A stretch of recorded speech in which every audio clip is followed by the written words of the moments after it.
The story of Delimar Vera, girl who everyone believed perished in a fire at just 10 days old. Everyone except for her mother. Our story begins on December 5th, 1997 in a very cold Philadelphia, Pennsylvania. This is the day that Luz Cuevas and her partner Pedro Vera would welcome their third child and first daughter into their family, naming her Delimar Vera. Little chubby cheeks. After a few days in the hospital, Luz was eventually cleared to bring her new bundle of joy home to their house pictured here. It was a 2-story row home, pretty modest, nothing crazy. Luz and Pedro were both from Puerto Rico originally. They moved to Philadelphia in the early 90s, along with Pedro's mom and some other of his family members. Pedro and Luz's family, even before Delimar was born, was the type to just show up at your house. Auntie would show up, uncle would show up, they'd just be in and out, in and out. And of course, with the new baby, this just increased. Everybody was coming over. And one of these family members would be named Carolyn Correa. Carolyn was a cousin to baby Delimar's father, Pedro. And she would stop by Luz's home to pay a visit to baby Delimar on December 14th. This would also be the first time that Carolyn and Luz actually talked to each other. She came over their house a few times, but she would only really interact with her cousin Pedro and his family.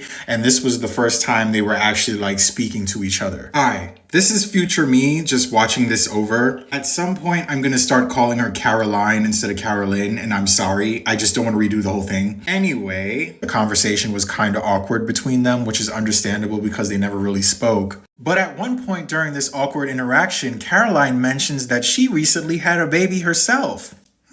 There's also another story that Caroline was actually there because Pedro was working on her car and then she headed over to the house because it was nearby. Either way, Caroline left their home on December 14th, 1997. The following night, December 15th, baby Delimar was upstairs sleeping in one room along with her 2 older sons in another room. Luz and Pedro had also put an electric heater upstairs to keep the kids warm while they slept because remember, it's December. Their parents were not home at this time. Pedro was out working and his mom actually stayed to watch the kids and look over the house. Luz was out job hunting, but she would be home just in time to see Miss Caroline Correa at her house again, claiming she left her purse there yesterday, upstairs.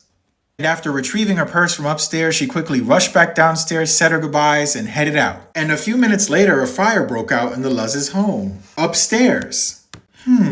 Luz immediately ran up to the fire and smoke-filled second floor to get her kids. She got her 2 sons out first, but when she looked for Delimar, she could not find her anywhere. And after being overcome with smoke and getting burned on her face, she eventually gave up and ran out of the house. After exiting the house, she was screaming at the firemen that her baby was in the house, but she couldn't find her anywhere. And at one point, she even said that the baby might have been stolen. However, after an exhaustive search by firefighters, they couldn't find any remains of Delimar anywhere. And in the end, they basically just told her that because of the baby's size, she was likely just incinerated in the fire. Luz did not want to believe what the firefighters just told her. She insisted that she looked throughout the room and could not find the baby anywhere. And over the next few months and even years, she would continue to believe that Delimar was alive somewhere. She would try to get family and friends to help her find her. She even had to beg Delimar's father to help look for her because even he was like, it's time to move on. You're going crazy. Years would pass. She would actually have another son with Pedro and then they would later split up.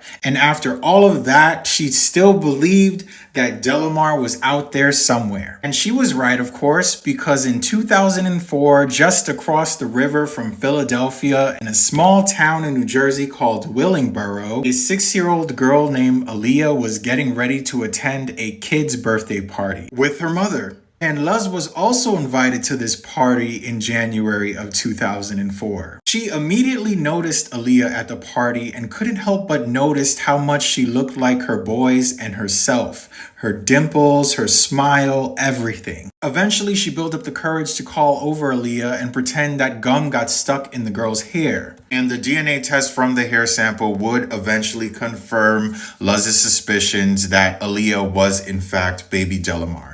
On December 15th of 1997, Caroline was upstairs not only retrieving her purse, but to also start a fire using the space heater, most likely placing it near a curtain. She then most likely put baby Delimar in her purse and then fled the house. And by the way, this isn't her first time being charged with arson. Back in 1998, Caroline set fire to her former place of work after being terminated. In September of 2005, 43-year-old Caroline was sentenced to 9 to 30 years in prison, which seems like a broad range. And I've also heard reports that she is currently out now. Great. She was eventually reunited with both of her parents and her name changed back to Delimar. Remember, Pedro and Luz were separated at this time, so they were kind of sharing custody. And this was a little bit of a problem also, but they sort of worked it out. And today, Delimar is all grown up, seen here on her Instagram. She even got the little dimples on her face still. I believe she's married now or engaged. So yeah, happy ending. And yeah,